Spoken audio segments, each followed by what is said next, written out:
दोस्तों आज हम एक्सप्लेन करने वाले हैं फैमिली मैन सीजन 3 को, जो इस समय ट्रेंड में है। इसलिए वीडियो को भी लाइक कर दीजिए। हम चलिए कहानी शुरू करते हैं। तो एपिसोड 1 की शुरुआत में हम नागालैंड का सीन देखते हैं, जहां पर वहां के सीएम और एक बड़ा नेता डेविड बैठे बातें कर रहे थे कि अब पीएम बासु हमारे राज्य के साथ मिलकर कुछ बड़ा करना चाहती हैं, इसलिए सारे रेबल लीडर्स को हमें एक करना होगा। तभी हम एक लड़की को देखते हैं जो भरी भीड़ में एक बैग छोड़कर चली जाती है और वहाँ पर एक जोरदार धमाका होता है। फिर हमें न्यूज के जरिए बताते हैं कि नागालैंड समेत ऐसे कई नॉर्थ ईस्ट के राज्य हैं जहाँ इसी तरह से बॉम्ब ब्लास्ट हुए हैं और उसमें कई लोगों की जान चली गई। इसी के चलते पीएम बासु पर भी कई सवाल उठ रहे थे कि वो ऐसी सिचुएशन में क्या करेंगी। इसके बाद हमें मुंबई का सीन दिखाते हैं जहाँ श्रीकांत तिवारी अपनी फैमिली के साथ अपने नए घर की पूजा कर रहा था और यहाँ इनकी बातों से हमें पता चलता है कि ये घर उसकी बीवी सूची ने खरीदा है, क्योंकि श्रीकांत का तो लोन ही अप्रूव नहीं हो रहा था।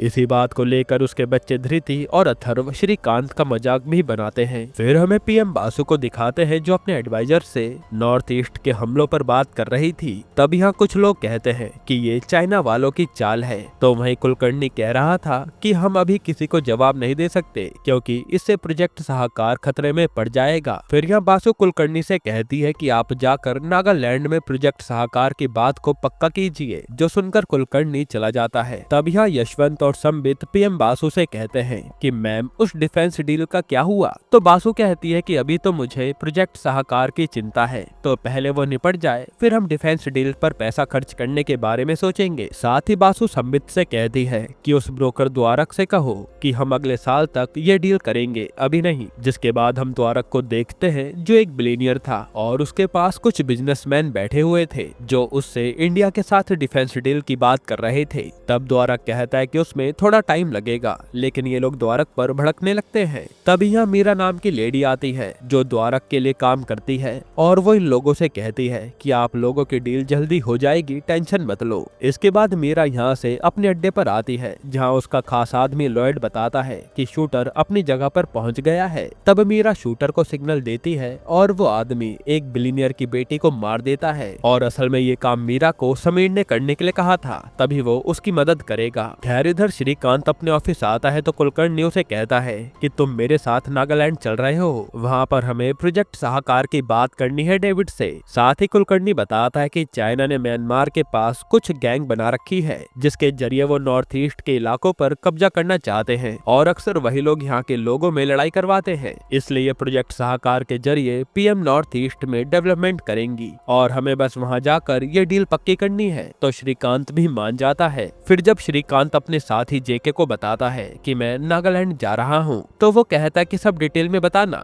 लेकिन श्रीकांत मना कर देता है। इधर सूची अपनी कंपनी के हेड के साथ चाइनीज कंपनी से डील करने आई थी और यहाँ चाइनीज कंपनी 49% लेकर ये डील कर लेती है। साथ ही हमें पता चलता है कि अरविंद, जिसने सूची को इस कंपनी में लगाया था, वो अब कहीं फॉरेन में शिफ्ट हो गया है और अरविंद का नाम सुनकर सूची थोड़ा ऑकवर्ड हो जाती है, जैसे इनके बीच में कुछ चल रहा था। फिर हम जेके को देखते हैं जो आज अपनी डेट पर आया था, पर जैसे वो शादी की बात लड़की से करता है तो लड़की चुपचाप चली जाती है क्योंकि वो तो बस यहाँ एंजॉय करने आई थी। फिर हम सूची और श्रीकांत को देखते हैं जो अलग अलग सो रहे थे। असल में इन दोनों का रिश्ता टूटने वाला है, इसलिए ये बस दुनिया को दिखाने के लिए एक साथ है। फिर श्रीकांत कहता है कि मैं कल देहरादून जा रहा हूँ, जो सुनकर सूची कुछ कहती नहीं। फिर अगले दिन हम ऑफिसर जोया को देखते हैं जिसका आज एग्जामिनेशन हो रहा था कि वो टास्क में आने लायक है भी या नहीं, क्योंकि अपने बॉयफ्रेंड मिलिंद की मौत के बाद जोया पूरी तरह टूट गई थी और वो आज भी श्रीकांत को ही ब्लेम करती है कि उसी के कारण मिलिंद मारा गया।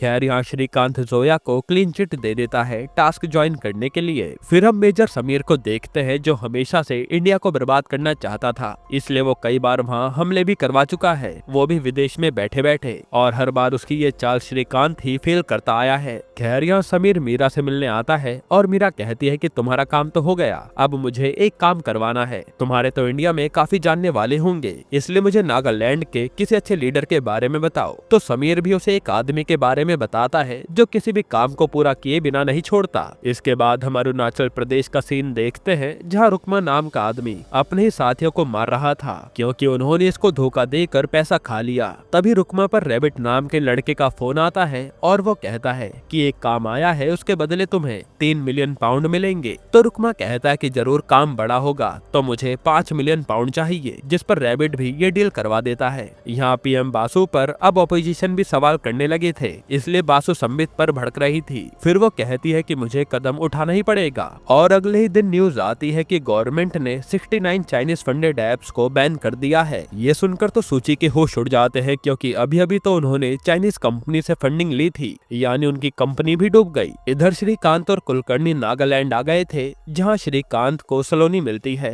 ये उसकी पुरानी दोस्त है जो यहाँ की सिक्योरिटी देखती है। फिर यहाँ से कुलकर्णी और श्रीकांत सीधा डेविड के पास आते हैं, और इनकी बातों से हमें पता चलता है कि कल डेविड ने सारे लोकल रेबल ग्रुप के लीडर्स को बुलाया है, जो प्रोजेक्ट साहकार के डॉक्यूमेंट पर साइन करेंगे, जिससे पीएम बासु यहाँ डेवलपमेंट कराएंगी और कोई उस पर रोक नहीं लगा पाएगा। तभी वहाँ पर डेविड का पोता स्टेफन आता है, और वो अपने दादा से कहता है कि आप इंडियन गवर्नमेंट की बात क्यों मान रहे हैं, ये हमेशा हमारा फायदा उठाकर चले जाते हैं। इसी बात को लेकर स्टेफन कुलकर्णी पर भी चिल्ला देता है, और डेविड उसे चाटा मारकर भगा देता है कि इस डील को खराब करने मत आना। फिर हम रुकमा को देखते हैं, जो रैबिट के पास आया था, और रैबिट उसे बता देता है कि उसे क्या करना है। साथ ही रैबिट उसे अपने आदमी देता है, क्योंकि ऊपर से ऑर्डर आए थे कि रुकमा उन्हीं के आदमियों के साथ काम करेगा। फिर जब यहाँ डेविड, कुलकर्णी और श्रीकांत कहीं जा रहे होते हैं, तभी डेविड बताता है कि यहाँ ड्रग्स का काम भी काफी बढ़ चुका है, और मेरा पोता उसी को रोकने में लगा है। उसी समय वहाँ रुकमा अपनी गैंग के साथ आता है, जिन्होंने स्टेफन की गैंग वाली ड्रेस पहनी थी,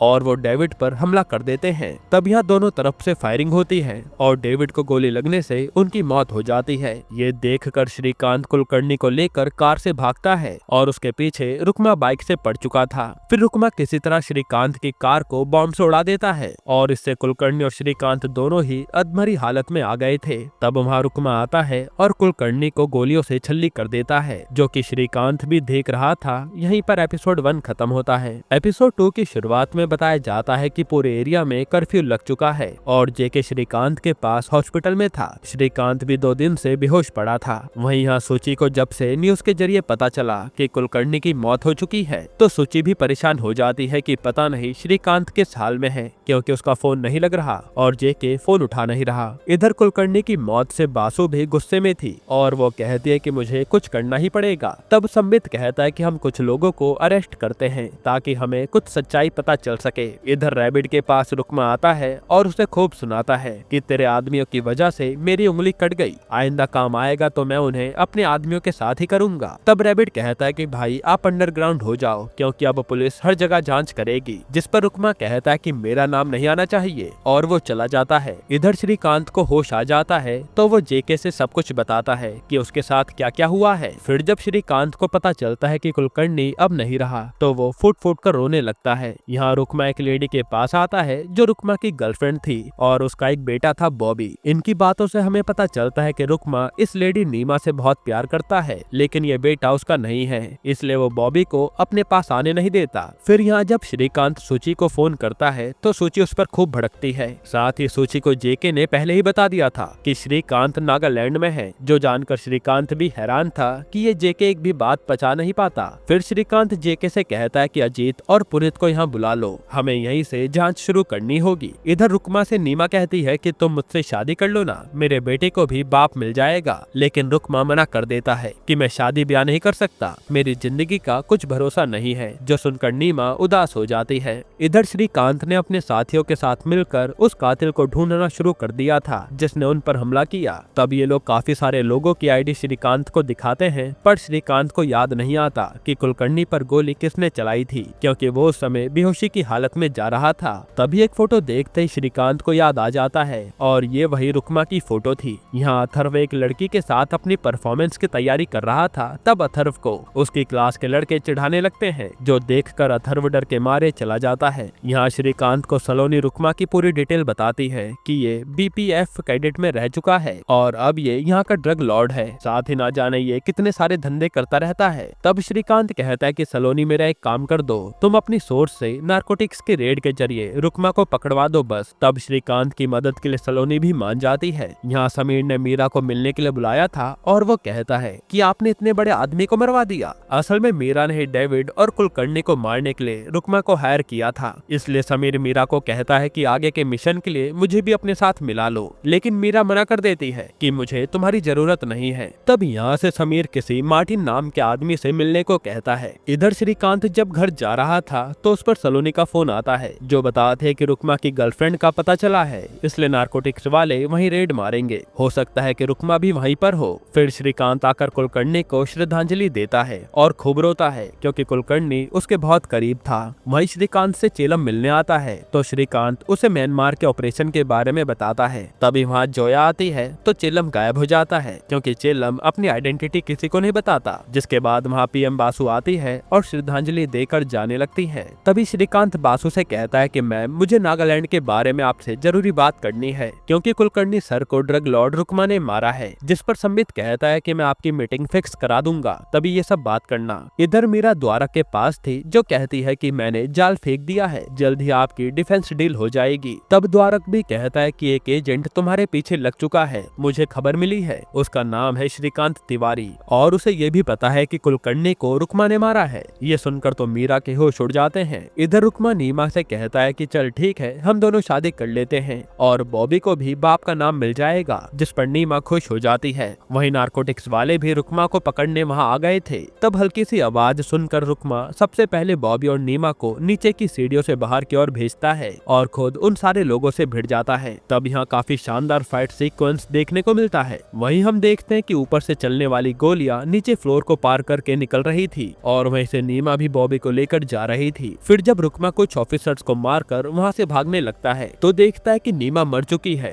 क्योंकि उसके फ्लोर के जरिए गोली लग गई थी। ये देखकर उसे बहुत गुस्सा आता है और वो पूरे घर में आग लगाकर बॉबी को लेकर भाग जाता है और नारकोटिक्स वाले उसे पकड़ नहीं पाते। यहाँ समीर सीधा मीरा को कॉल करके कहता है कि रुकमा के पीछे वो लोग पड़ चुके हैं, अभी अभी उस पर हमला हुआ है। तब मीरा कहती है कि वो सब मैं हैंडल कर लूंगी, कोई बड़ी बात नहीं है। साथ ही वो कहती है कि कोई एजेंट भी मेरे पीछे है श्रीकांत नाम से। ये सुनकर तो समीर हंसने लगता है और कहता है कि तुम्हारा गेम ओवर होने वाला है क्योंकि वो आम आदमी ही सबकी क्लास लगाने का दम रखता है, इसलिए उससे बच के रहना। तो मीरा भी कहती है कि इस बार उसकी टक्कर मुझसे हुई है, तुम देखते रहो मैं उसका क्या हाल करती हूँ। जिसके बाद मीरा लॉयड के पास आकर श्रीकांत का सारा डाटा निकलवाती है और कहती है कि अब मैं इसे अच्छे से टारगेट करूंगी। यहीं पर एपिसोड 2 खत्म होता है। एपिसोड 3 की शुरुआत में सूची टीवी पर अपनी बात रखने गई थी कि क्यों उसकी कंपनी को बैन नहीं करना चाहिए। तब यहाँ तो एंकर सूची की पर्सनल लाइफ बीच में ले आता है कि आप अपने पति को डाइवर्स क्यों दे रही हैं। ये जानकर तो सूची के होश उड़ जाते हैं कि ये बात लीक कैसे हुई। वहीं अथर्व और धृति भी ये सुनकर परेशान हो गए थे और यहाँ सूची भी एंकर और वहाँ बैठे सभी लोगों से लाइव में ही लड़ाई करके चली जाती है। जिसके बाद हम देखते हैं कि सूची से उसके बच्चे डाइवोर्स का कारण पूछ रहे थे पर सूची इस बारे में बात नहीं करती और जेके भी इनके बीच में फंस गया था। तब धृति कहती है कि अब अथर्व को भी एक सच बता दो, यानी श्रीकांत का स्पाई वाला सच जो इन्हें सीजन 2 में पता चल गया था। तो श्रीकांत आज अथर्व को भी बता देता है कि मैं एक स्पाई हूँ, जो जानकर अथर्व खुश हो जाता है कि ये तो बहुत ही बढ़िया काम है। तब जेके भी कहता है कि वैसे मैं भी स्पाई हूँ, लेकिन अथर्व कहता है कि आपके बस का स्पाई बनना नहीं है, जो सुनकर जेके का पोपट हो गया था। इधर रुकमा रैबिट पर बंदूक ताने खड़ा था कि बता मेरा पता किसने लीक किया।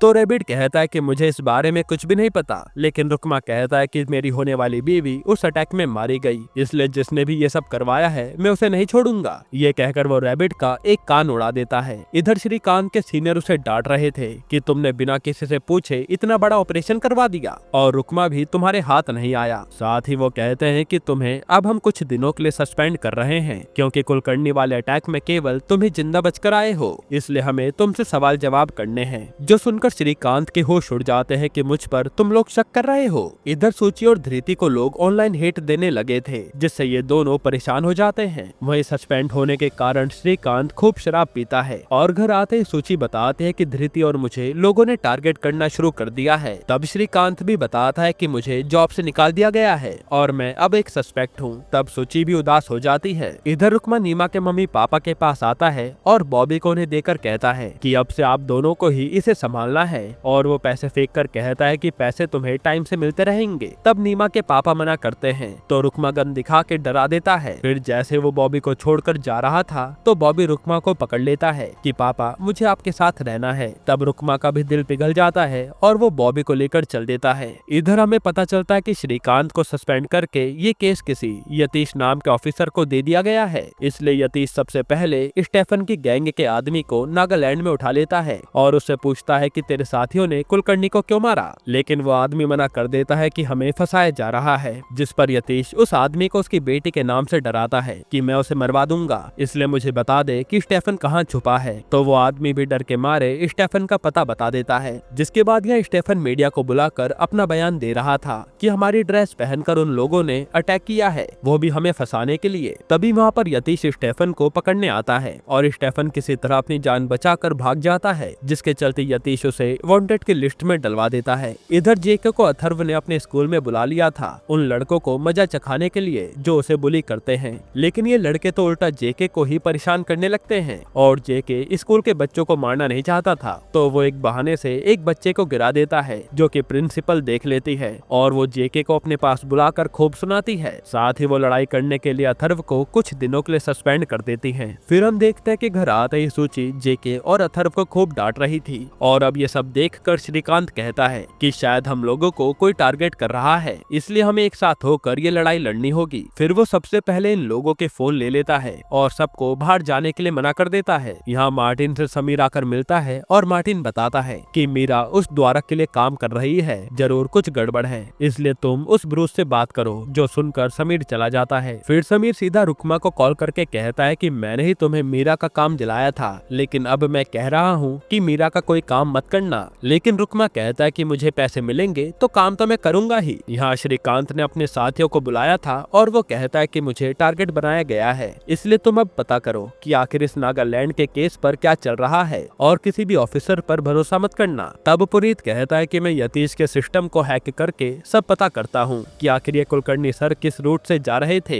ये रुकमा को पता कैसे चला। जिसके बाद अगले दिन पुनीत इसी काम में लग जाता है और उसे कुछ ऐसा पता चलता है जिससे उसके होश उड़ गए थे। वहीं यहाँ श्रीकांत दिल्ली जा रहा था क्योंकि उसकी पीएम बासु के साथ मीटिंग थी। इधर पुनीत जेके को मिलने के लिए बुलाता है और उसका फोन फेंक कर कहता है कि हम सबके फोन हैक्ड हैं। यह कहकर वो उसे दूसरा फोन देता है। फिर वो कहता है कि आप श्रीकांत सर से मिलो और उन्हें कहना इसी फोन से मुझे कॉल करें, मुझे कुछ जरूरी बात करनी है। इधर यतीश को कुछ ऐसा मिला था जो वो अपने सीनियर से आकर कहता है कि हमें किसी को अरेस्ट करना होगा और ये बात अजीत सुन लेता है। फिर यहाँ एयरपोर्ट पर जेके श्रीकांत के पास आता है और बताता है कि तेरा फोन हैक्ड है और वो उसका फोन फिकवा कर पुनीत से बात करवाता है। तब पुनीत कहता है कि सर रुकमा को आप सबकी लोकेशन आपके फोन के जरिए ही मिली थी, भले ही आपका फोन स्विच ऑफ था, इसलिए यतीश को लग रहा है कि आप रुकमा से मिले हैं और वो आपको पकड़ने एयरपोर्ट आ रहा है। जो सुनकर तो श्रीकांत के होश उड़ जाते हैं। तब हम देखते हैं कि श्रीकांत कुछ सोच रहा है और उसे पकड़ने यतीश एयरपोर्ट पर आ गया है, लेकिन यतीश के श्रीकांत तक पहुंचने से पहले ही श्रीकांत दिल्ली के लिए रवाना हो जाता है। तब यतीश भी दिल्ली के ऑफिसर से श्रीकांत को पकड़ने के लिए कहता है, लेकिन वहाँ पता चलता है कि श्रीकांत फ्लाइट में बैठा ही नहीं, उसने बस अपना फोन किसी के बैग में डाल दिया था इन्हें गुमराह करने के लिए। फिर हम देखते हैं कि श्रीकांत ने तो जेके के जरिए अपनी पूरी फैमिली को ट्रेन में बुला लिया था